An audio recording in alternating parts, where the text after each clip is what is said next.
Salam Namaste. My dear friends, there are few classical strategies deceptive priests use to convert you into their respective religion. Inducing fear and insecurities in our lives. That's one strategy. Criticizing other religion to prove my religion right. That's one strategy.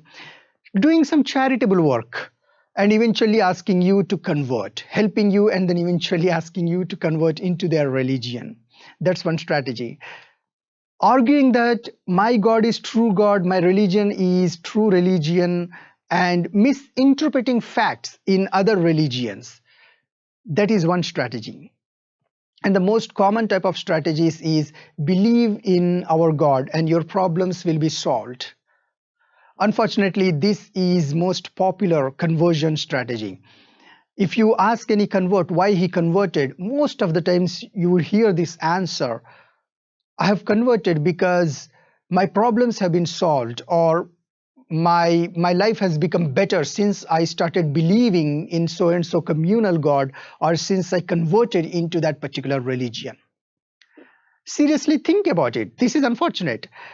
If this theory is true, there would have been only one religion in the world, and we would have been living in a perfect world, a problem-free and suffering-free world.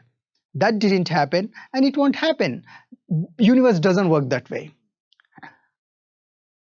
If that is the case, why do we believe in this statement? Why do we fall for these theories? There are two problems with us. I always mention this. Number one, we don't apply logic, reasoning, and rational thinking to religious principles. Number two, we have very limited or zero knowledge on our scriptures. What do they say?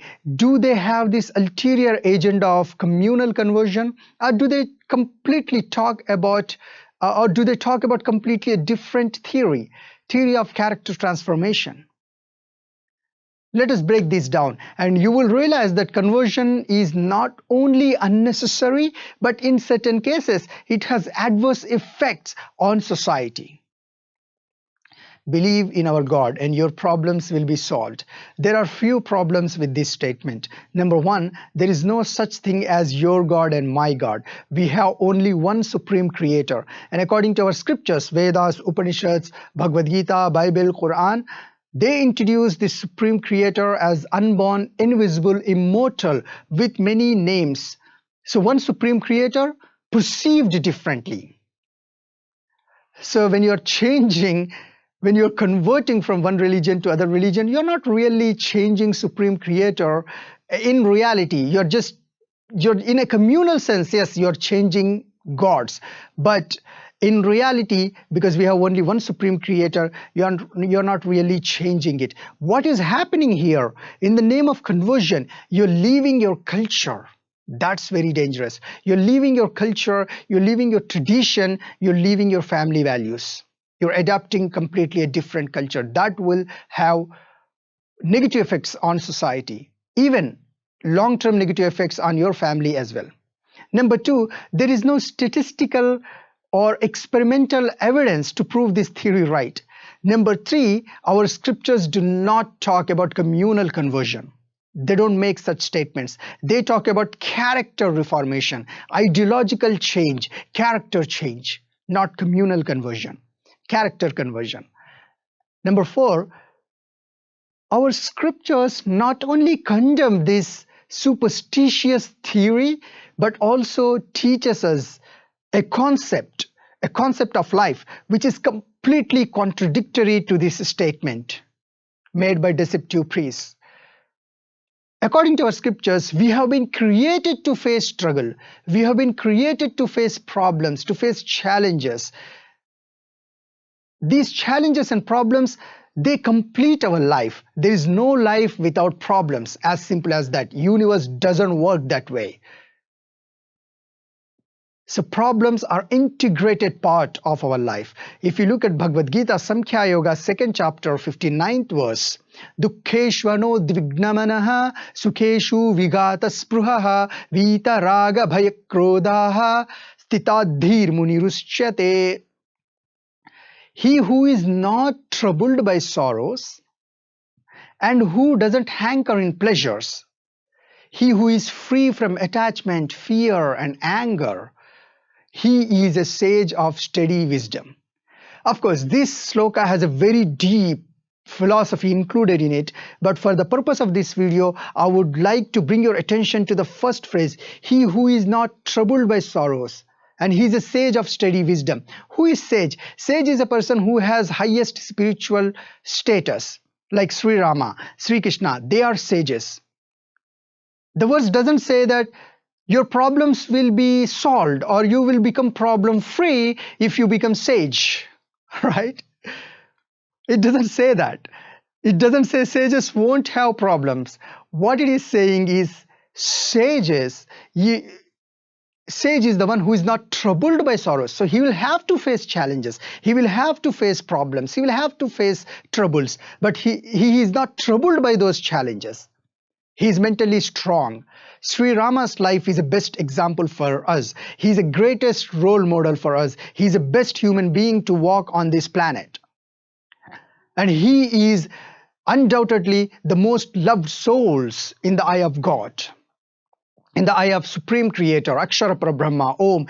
He would be the person who is sitting right next to Akshara Parabrahma. That's his status. Yet he faced some of the most difficult challenges in his life. What did he do? He didn't convert from one communal god to other communal god. He didn't sit at a temple and keep worshipping or performing pujas, rituals constantly. Of course, he did that. That is a small part of his life. But what he did is he used his spiritual knowledge. He used his skills, talents to overcome those problems. He used his mental ability, his wisdom to overcome those challenges. That is the lesson we learn from Sri Rama, not the communal conversion. The book of Ecclesiastes, 3rd chapter, 10th verse, this is Bible. I have seen treasure that God has created for Son of Men to be exercised in it. In short, in simple terms, it means God has created troubles for us so that we can exercise in it and we can become better each day by facing those challenges. That's the statement of Bible. Bible doesn't make such kind of statement as deceptive priests or deceptive pastors do. It doesn't say believe in Bible or believe in Jesus Christ, your problems will be solved. This is a statement of our deceptive pastors.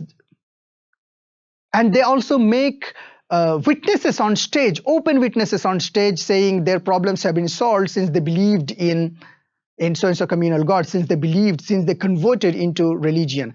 But Bible, they are speaking completely contradictory to the statement of Bible. If that is true, the prophets in Bible, every single prophet in Bible faced challenges. And according to Bible, prophets are the closest people to God. They face challenges. If merely by converting our religion, if we become problem-free, prophets in Bible wouldn't have faced those challenges. Jesus Christ himself wouldn't have faced those challenges, but he faced some of the most difficult challenges in his life. So in short, if any pastor come to you with this statement, he is lying, he's speaking against the philosophy of Bible. Don't believe in him. Same in Quran as well. لَقَدْ خَلَقْنَا الْإِنسَانَ فِي كَبَدٍ. I have created human being in turmoil. Quran also makes the same statement that he created human being in struggle. Struggles are part of our human life. The same thing applies here. If any Muslim priest come to you and say that, hey, your problems will be solved by accepting, by adopting our God, by embracing our religion, he's just simply lying. Don't believe in it. The most important thing for us to understand, realize, and embrace the idea that there is no shortcut to escape problems. We have not been created that way. You cannot just escape problems simply by converting from one religion to other religion, by converting from one communal god to other communal god. Life doesn't work that way. Universe doesn't work that way. Our scriptures teaches us the reality of life. God has created us, God has created problems. Problems are integrated part of our life, and God gave us, the Supreme Creator gave us necessary tools. He gave us intellect, He gave us knowledge, He gave us skills, talents, and scriptures as a guidance to overcome those problems, to overcome those challenges by standing up for your values. That's the message of our scriptures. Character transformation, character reformation, becoming a better version of ourselves. That's what we need to strive for, not communal conversion. Conversion is not going to help you in any ways. It's not going to make your life better. It's not going to bring any happiness in your life. But character transformation, personality development, character reformation is definitely going to bring you success, happiness, joy, and fulfillment in your life. That's a guaranteed, not the communal conversion. This is reality. We must accept this reality. Conversion is unnecessary. It is only going to divide our society further. Culturally, it's going to divide, and traditionally also, it's gonna hurt our traditional values as well. So let us strive to cultivate these good values on an individual level. In all of us, also cultivate the good values on a social level, in society as well. By that, we'll be able to construct a ethical, moral, united and progressive society. Thank you for listening. Have a wonderful day. Jai Hind.